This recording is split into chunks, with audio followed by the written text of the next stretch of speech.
ஆஸ்ட்ரியாவில் summer start ஆயிடுச்சு. நம்ம செடிலாம் வளர்க்கணும் அப்படின்னா இந்த ஒரு 4 மாதம் மட்டும்தான் வளர்க்க முடியும். ஏன்னா வின்டர் டைமில் பார்த்திங்கன்னா இங்கே எதுவுமே வந்து வளர்க்க முடியாது. சரி, இந்த டைம் நம்மளும் செடி வளர்க்கலாம், எதனா வாங்கலாம்னு சொல்லிட்டு தான் நாங்கள் ஓபிஐக்கு வந்திருக்கோம். இந்த கடையில் பார்த்திங்கன்னா ஏகப்பட்ட வெரைட்டிஸில் வந்து செடிங்கள்லாம் வந்து வச்சுருப்பாங்க. வெஜிடபிள்ஸு, ஃப்ரூட்ஸு, அப்புறம் இன்டோர் பிளான்ட்ஸு, அவுட்டோர் பிளான்ட்ஸ்னு சொல்லிட்டு எல்லா ஐட்டம்ஸும் வச்சுருப்பாங்க. அதேமாதிரி செடி வளர்க்குறதுக்கு தேவையான எல்லா ஐட்டம்ஸுமே இங்கே வந்து வச்சுருப்பாங்க. அந்த பாட்ஸு, அப்புறம் மண்ணுன்னு சொல்லிட்டு எல்லாமே வந்து ஒரே இடத்துலையே நமக்கு கிடைக்கும். இங்கே வந்தோம்னாலே போதும், நமக்கு தேவையான எல்லாமே நம்ம ஒரே இடத்துலையே வந்து வாங்கிடலாம். இது பாருங்கள், ஃபுல்லாகவே இதெல்லாம் பார்த்திங்கன்னா ஸ்ட்ராபெரி செடிஸ் தான். எல்லாமே வந்து நிறையா வச்சுருந்தாங்க.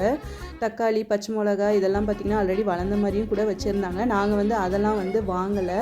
நாங்கள் என்னென்ன வாங்கியிருந்தோம்னு பார்த்திங்கன்னா தக்காளி செடியும் அப்புறம் வந்து ஸ்ட்ராபெரியும் மட்டும் வாங்கியிருந்தோம். சரி, இது எப்படி வளர்த்து பார்க்கலான்னு சொல்லிட்டு இந்த மண்ணு தான் வந்து வாங்கியிருந்தோம். இது வந்து பார்த்திங்கன்னா எல்லாத்துக்குமே யூஸ் பண்ணுற மாதிரி 35 லிட்டர் பேக் வந்து வாங்கியிருந்தோம். இந்த பாட்டு எதுக்குன்னு பார்த்திங்கன்னா உருளைக்கிழங்கு வைக்கலாம்னு சொல்லிட்டு. ஏன்னா உருளைக்கிழங்கு பார்த்திங்கன்னா வாங்கினது எல்லாமே நல்லா முளைச்சி இருந்தது. சரி, இது வச்சா வளரும்னு சொன்னாங்க.